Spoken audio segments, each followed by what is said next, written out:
All right. So when I talk about the why, that was the critical part. And I'm going to walk you through a manifesto or a quick story that really, really details out what we meant. So we have all of these developers that we work with.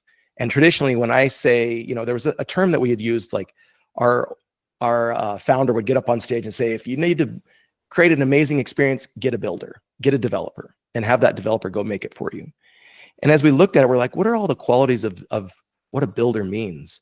And as we started to break it apart and really dig into what people felt and care about, we realized that it's so much more than just a developer.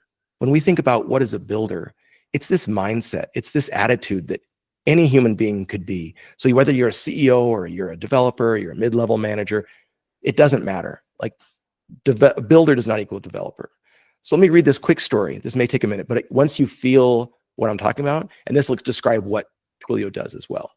So this is a manifesto we wrote. Some of us don't want to coast or do what's been done. We want to make a difference with our time on Earth. We're not philosophers or talkers or cynics. Rather, we're doers. We organize stuff. We make things. Some may call us developers, business owners, middle managers, C-suite experts, but that's not how we see ourselves. We are something more.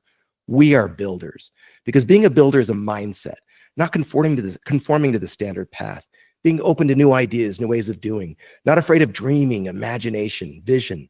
As builders, we believe in making something that's better for business, better for people, better for our future.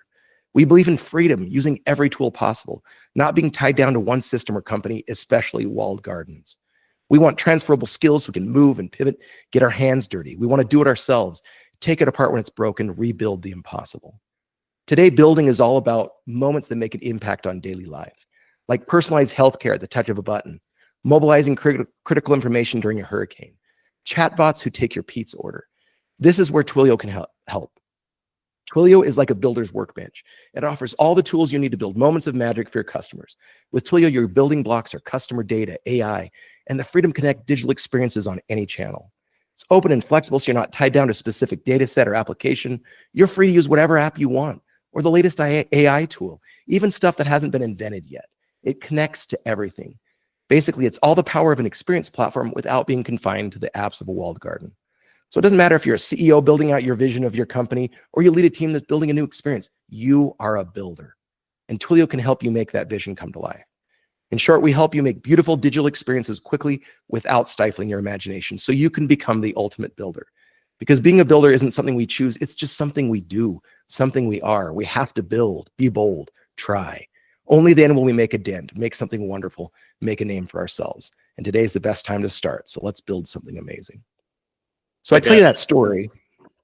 It's like a mission statement. Yeah. I tell you that story because what I wanted to get across there is like, that was the why, that we are a company for builders. And being a builder isn't just being a developer. See, it's anyone.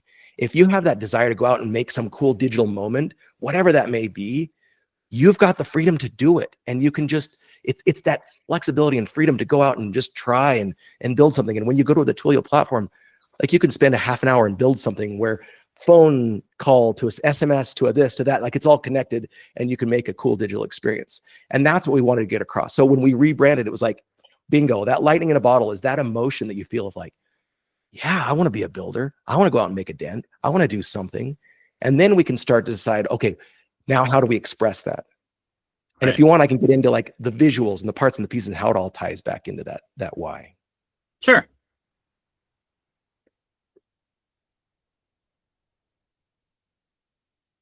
All right.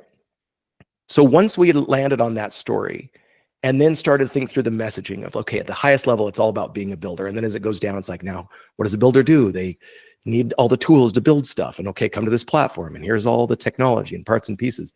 But when it came to the actual branding elements around it, we wanted to create distinctive assets. And then we wanted to make sure we tied to our, went back to our audience.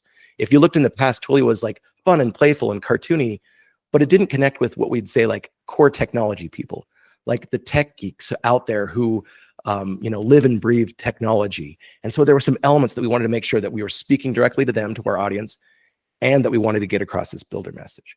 One of the first things we came up with is a distinctive asset we call dynamic shapes. So instead of having circles or squares where you put pictures in, or other things. We came up with these unique shapes that felt like they were architectural. We used thin lines like they were in blueprints. We had things that made like little nested shapes that fit together, where it was almost like Lego blocks, like all these parts and pieces. And it was all supposed to feel like, okay, I'm a builder. It's like the building blocks and the parts that are coming together. We also tied it back to our logo, because the logo, the little 4 dots in a circle, was a homage to like the beginnings of the phone that you spoke into the little mouthpiece, because it was all about connection of voice, right? Now we're tying that to like these abstract dynamic shapes that are built and show flexibility and grow and make things. And that's a unique asset that when you see all of Twilio stuff now, you'll see these unique kind of shapes. And as we come together, then we created this display font that was angular and sharp and kind of built out that same feeling of kind of a builder motif. We use that every, in maybe like 10-15% of our marketing. Then we wanted to have attitude that spoke to geek and tech culture, so that it wasn't just a matter of just like being corporate, but we wanted to make it feel like we are a part of it. Like when you're saying personalization at scale, like that's where it would end, but we had FTW because it adds in a little bit more of that vernacular, or even references to geek culture and stuff.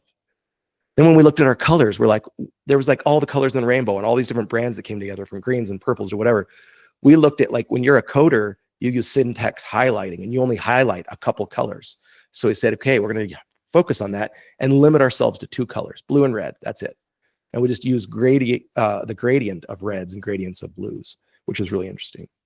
We went all in on dark mode because most of our audience are sitting in these caves, whether you're an IT person or a coder or whatever it is, like you live in the dark. And if we had this big bright website show up on your monitor, burn your eyeballs out. So we went dark mode with everything. And you can see how things are starting to come together. The photography was all about dusk and twilight and kind of sitting in these rooms where there's just, a light source.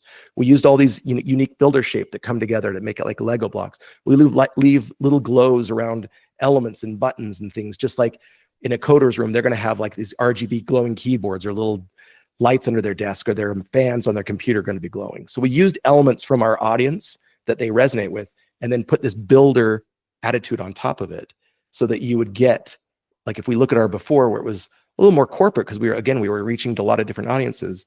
But when you come to where our style is now, you see these elements of like the builder shapes, the new big bold font, the attitude, the technology, the dark mode, the glows, the things that just make it feel like we are a part of tech culture and we understand our audience and we're speaking to them. And it all ties back to that whole story of being a builder. So if you're ready to be a builder, this is the place and the platform for you to make it happen. This last screen that you're sharing, like, it totally ties it all together, right? You took us through the steps, like the colors and the images, and like now it's all here, and you go, it's uniform, but it's not uniform in like a boring way, right? It's not uniform in like a cookie cutter way. No, it's unique and special. Like even those shapes and things, like they're just normally right now you'd see people Photoshop layers on top of things, but we just fit them all in like they're little bespoke blocks that connect together. But I think that the general census is, we didn't start with a logo. We didn't start with colors. We started with the story of being a builder and that anyone can be a builder. And once we had that why, then it was just a matter of me making sure all the parts and pieces plugged back into that, so that when you know the story, you're like, oh, of course this all fits and connects together and is unique and special. So anyhow, that's really important when you're rebranding.